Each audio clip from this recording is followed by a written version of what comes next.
Hey guys, what's up? My name's Katie and welcome back to my YouTube channel.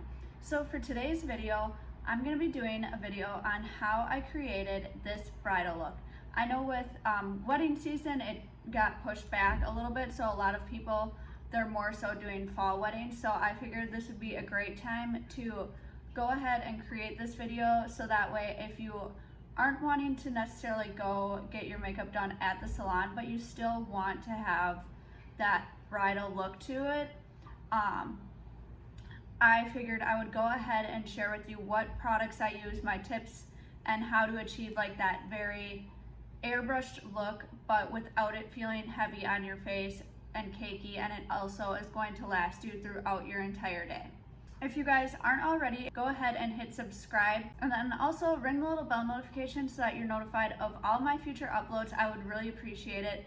And then also don't forget to go ahead and give this video a thumbs up, and then also leave a comment down below of if you guys like this type of video, different video suggestions that you guys may have. I would really appreciate it. And without anything else, let's go ahead and get started on the makeup. Alright, so to start out, first you want to go ahead and make sure that they have a really nice clean face.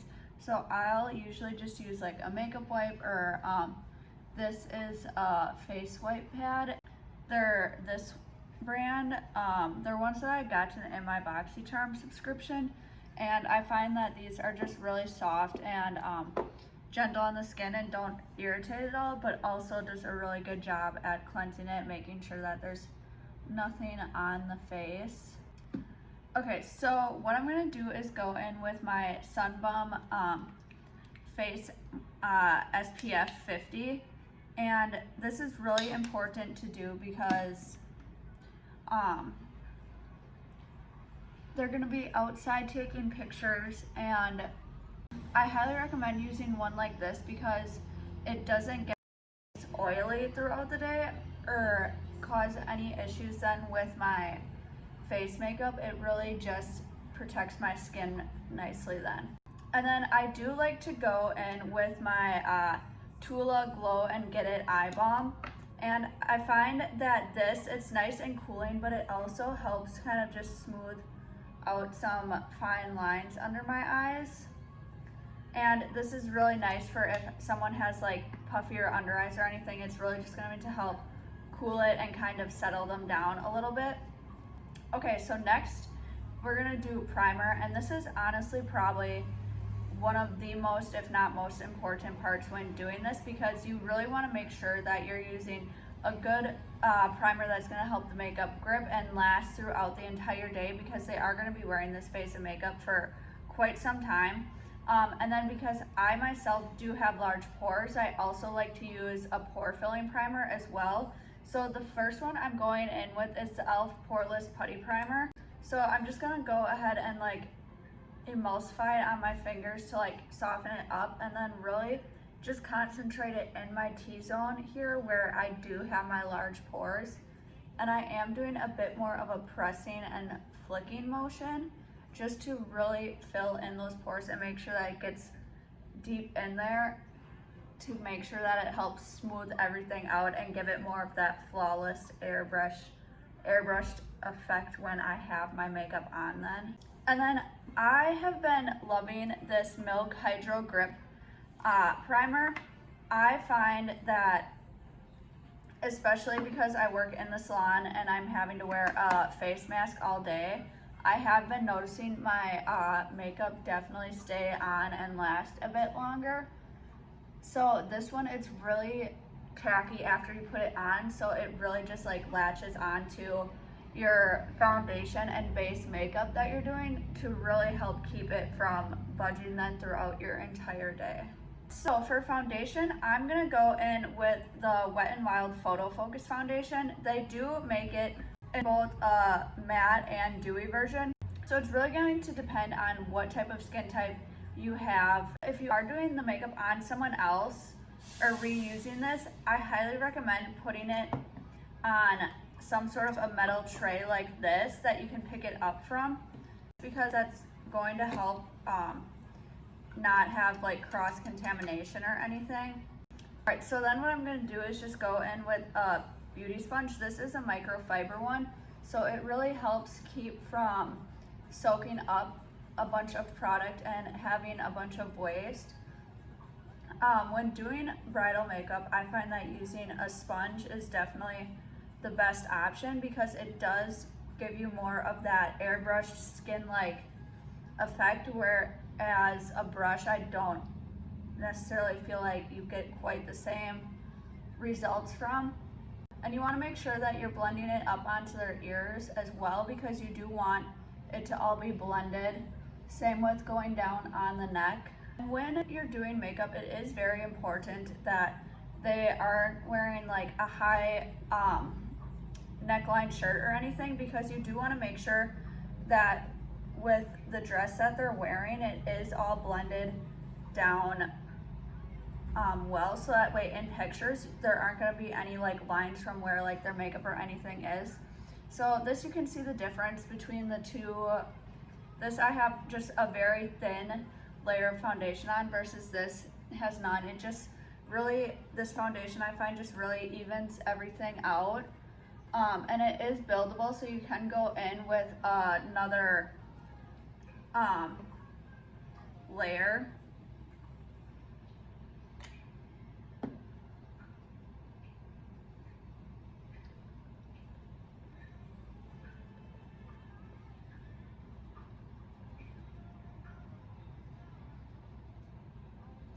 But this foundation, it definitely is more of a medium to full coverage one, which I do really like using, just because it does then cover up any unevenness that the skin may have. But I find that this one, it does still look very natural. It doesn't look cakey or anything of that sort.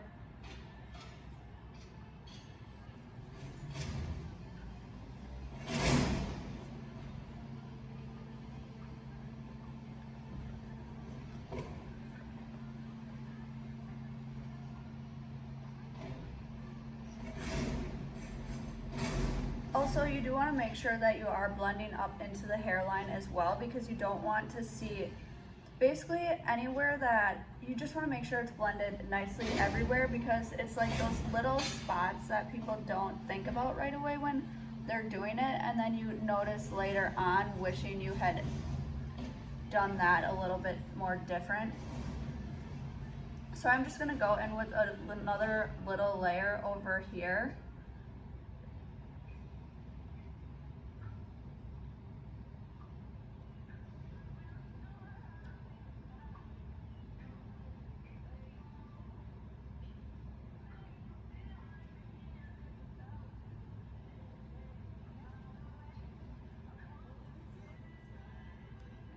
Alright, and then I am going to get it blended down my neck as well. Next, we're going to go in with concealer. For this, I'm using the e.l.f. 16-Hour Camo Concealer.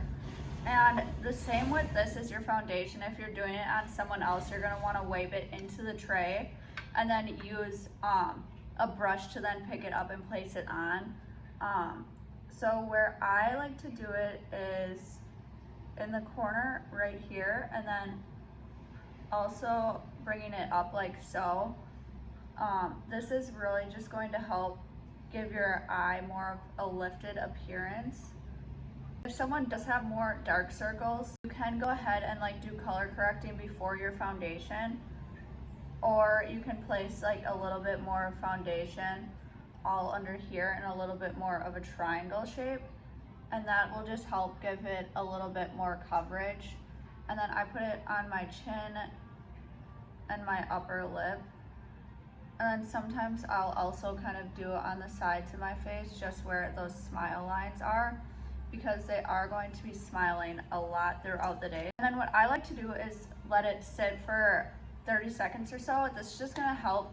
It's going to start to dry a little bit and give you a little bit more of that extra coverage then from it. Using the tip on a makeup sponge, we're just going to go ahead and get this all blended out then. When picking out your concealer, you do want to choose one that is a couple shades lighter than your foundation, because it's really just going to help brighten up the face and give that extra definition to it.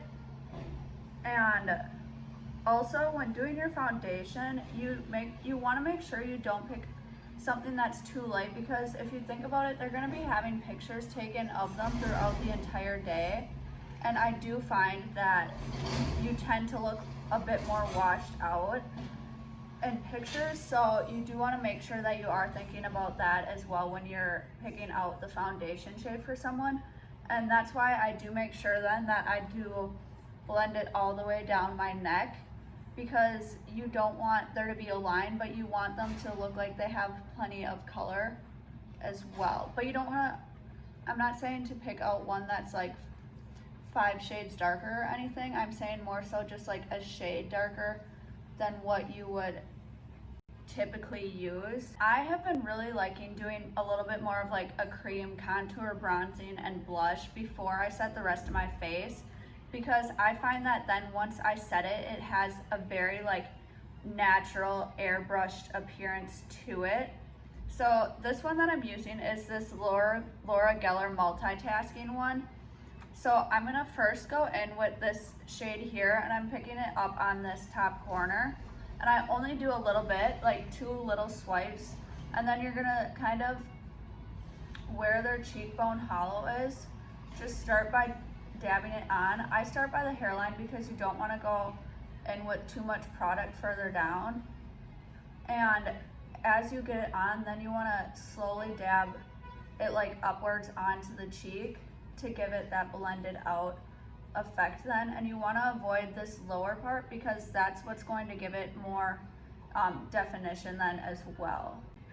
And then when I do like my temple forehead area, I do only swipe it once because I do just want a little bit less up here. This is just to kind of bring warmth up here and balance everything out. And then if there's a spot that, say, you feel like you can't get it blended, you can go back in with the sponge that you used for your concealer or even like the foundation side, and then just kind of dab over those areas to really just help get it all blended. Then we're gonna go in with this blush one, and I'm gonna use this other backside from my concealer and just start. I concentrate on the apples of my cheeks and then go upwards. This I do like to have a little bit more intensely done, and then once I put my face powder on, you'll really see like how everything, it just blends together and looks like it's literally coming from within. Now before you go ahead and set your under eyes, you do want to just go through and like tap out any little bit of creasing that may have occurred just now. Then to set it, I'm gonna go in with the Maybelline Fit Me Loose Finishing Powder. I'm picking this up with the same sponge that I've been using.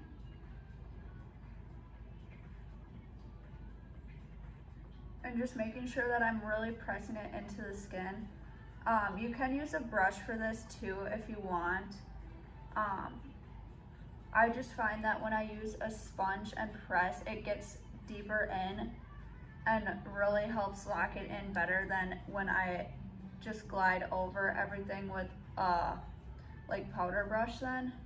Also want to make sure that you're getting like really into those side creases of their nose and the smile lines, because those are the areas that definitely tend to crease up the most. And you want to also make sure that you're setting the nose. And then going in with the shade medium, I'm just going to use that to set the rest of my face. Now for bronzer, I'm going to go in with this Physicians Formula Butter Bronzer. And I'm more so just bronzing up my nose because I did already do that cream bronzer before. If they were wanting much more definition, you definitely can go ahead and do more bronzing or powder contouring. But I find that this way it looks very natural while still giving them that extra definition along their cheekbones.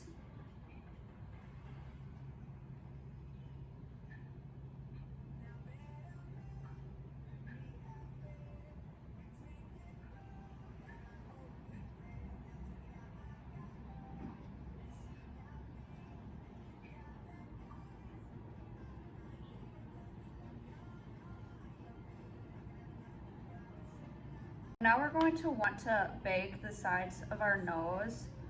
So what you're gonna do is, I'm just using that same Fair Light powder and the same sponge, and you're just gonna swipe it alongside. This is going to clean everything up, but really lock everything in and keep it from budging throughout the day then. And then I do also like to do the tip of my nose. Okay, so for brows, you can do a couple of different options. You can go ahead and choose to fill them in with a pomade, or you can fill them in with a pencil as well. It would kind of just be a preference, how much filling in there needs to be done. All right, so I'm gonna go ahead and fill mine in with a pencil. So I typically will start with outlining the outer edges of this tail part. And then I'll kind of create my arches definition. And then just fill in this area with shorter strokes then. And as I keep on moving further up, I'm using less and less pressure so that it has more of a softer appearance towards the front, because you want that kind of gradient appearance. So you can see the difference between the two. I'm gonna go ahead and fill in this other one real quick off camera, and then I'll be right back. Okay, so for the eyeshadow palette that I'm gonna go in with this ColourPop Nude Mood Palette. And to start out, I'm gonna go in with this fluffy brush, and I'm gonna go in with this first shade here, Bare to Wear. And I'm just gonna start with blending this all over my crease and then work it up to the brow bone. And this is going to be our base transition shade. And this is gonna be like a really simple, soft eye look, especially because I find that that's what a lot of brides are wanting. They're wanting something done with their eyes, but something that's still very natural looking. So next we're gonna go in with this shade right here. I believe it's supposed to be like all natural. I'm gonna go in with just a little bit more of a dense, fluffy brush. I'm going to put this in a crease, this lower part of the crease, so I'm kind of almost doing it on the lid. And I'm doing this only on this outer half as well. And then as there's not really much left on, I'll go and slowly blend that up so that it has a nice smooth blend to it then. Then on this dense pencil brush, I'm going to go in with this bottom left shade, Moody. And I'm going to start with placing it really low on my lid, like kind of right up against the lash line. So I really just want to deepen this outer part, because once we put the all over lid shade on, it's not going to show much of it. It's just going to add that extra depth and definition to this outer corner then. And once there wasn't much left, I am bringing it into my crease ever so slightly.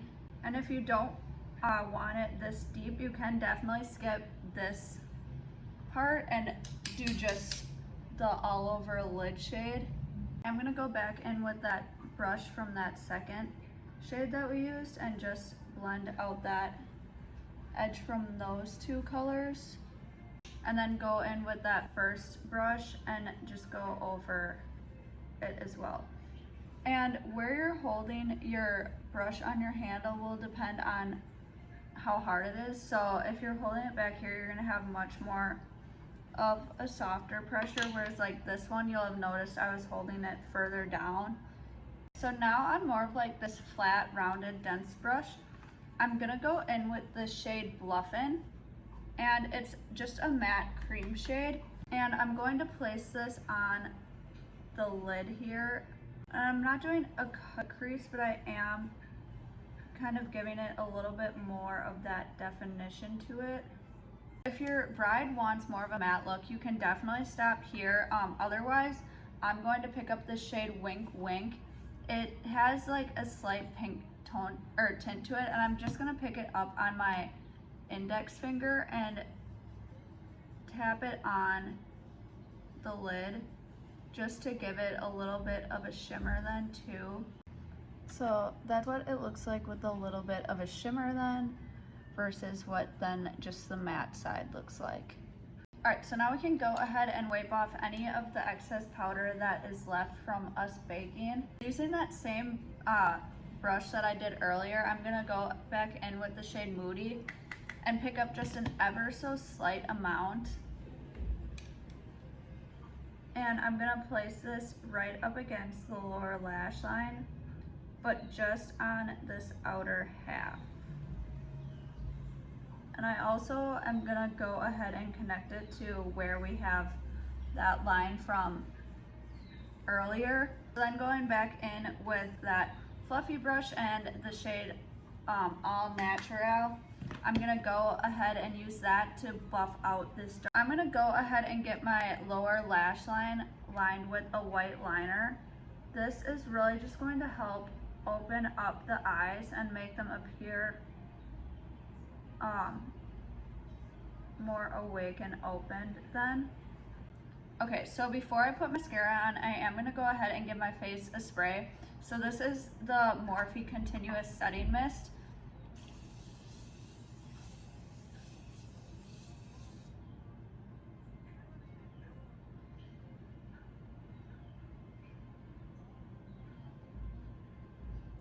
And the reason I'm doing this before I put on my mascara is because when you have your eyes closed like this and then you do the setting spray, it can cause like little drops of your mascara to then bleed onto your lower crease area. Now we're just gonna put some mascara on. And with doing mascara, you wanna make sure that you're using a different spoolie each time you go back in. So never actually use the one that comes with it if you're doing it on someone else or you have like your own makeup kit. Just because if you use this one on the same person, it is contaminated then, and you do have to throw the entire tube away. Now while that's drying, we're gonna go ahead and get the face highlighted. So I really like this Benefit Cookie highlighter because I find that it gives a really nice looking glow to the face. It can be more subtle or brighter, kind of just depending on what your preference is. So this side, it is a little bit brighter, so I'll kind of show you now on the other side how it can be definitely a little bit more natural looking. All right, so I'm just going to like tap in there twice and then really make sure to tap off any excess. And then you want to like barely brush on the skin with very minimal pressure. And then I don't know if you can see, it's like a very like small natural glow to it. And you can go about it that way and slowly work on building it up then to whatever your desired glow is. Like that's a very natural, pretty one. But obviously I'm going to go ahead and make it match the other side for me. All right, so I like to do the cheekbones and then my Cupid's bow.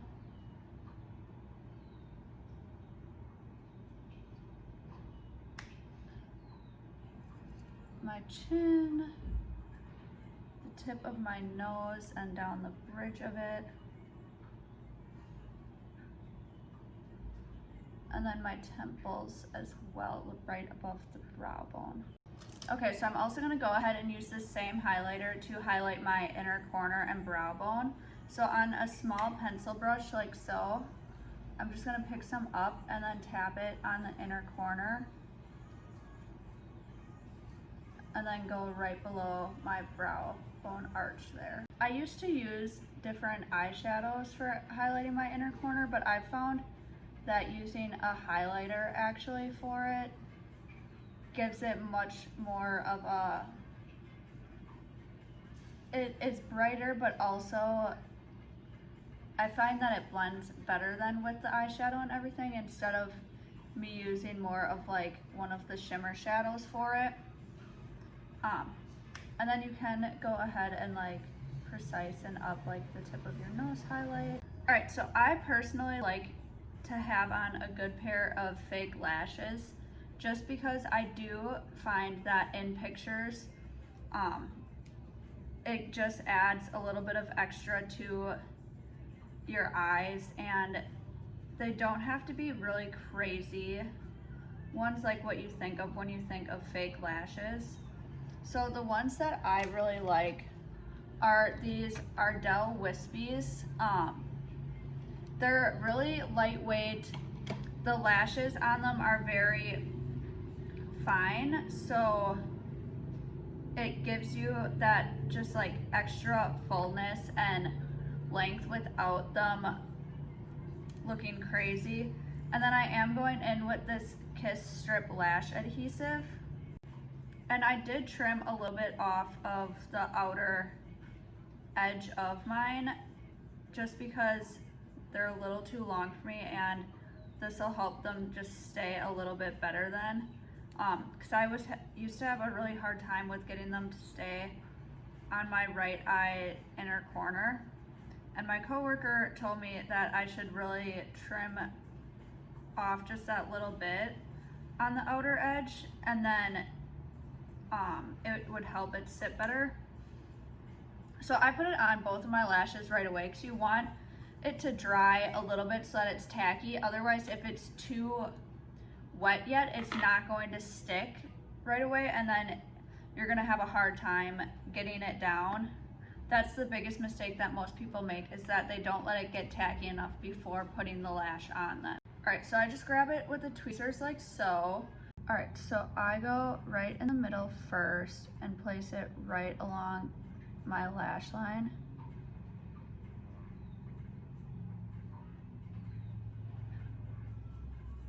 And then I like to grab the outer edge and place it, and then grab the inner corner and stick that down. All right, so that's what these lashes look like then. I find that when I put the mascara on beforehand, they still blend very nicely. A lot of people think that you have to put mascara on after you put your fake lashes on, but as you can see, you truly can't tell where my real lashes are versus where the false lashes are. And you also can go ahead and do a thin line of eyeliner if you feel like you can't get them close enough to your lash line and you can still see a little bit. That would help as well, but